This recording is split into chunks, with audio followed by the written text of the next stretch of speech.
नरेंद्र मोदी यांचा अपमान केल्याप्रकरणी भारतीय जनता पक्षाचे कार्यकर्ते आक्रमक झाले असून कार्यकर्त्यांनी जोरदार घोषणाबाजी करत पुतळा जाळला। यावेळी भारतीय जनता पक्षाचे कार्यकर्ते मोठ्या प्रमाणामध्ये उपस्थित होते।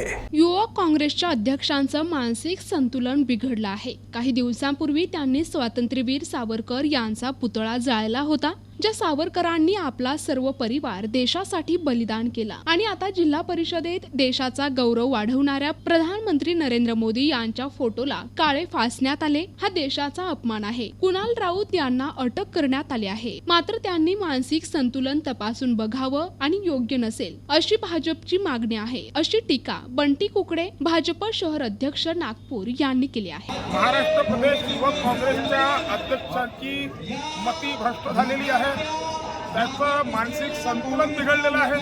काही दिवसाच्या आधी त्यांनी विद्यापीठामध्ये जाऊन स्वातंत्र्यवीर सावरकरांचा पुतळा जाळला। ज्या स्वातंत्र्यवीर सावरकरांनी आपला पूर्ण परिवार देशासाठी बलिदान केला, त्यांचा तरी पुतळा जाळला आणि ते होत नाही की होत नाही। तर ह्याच जिल्हा परिषदेमध्ये सन्माननीय ज्यांनी देशाचा गौरव वाढवला अशा सन्माननीय पंतप्रधान माननीय मोदीजींच्या बॅनरवर त्यांनी काळीच पोचली।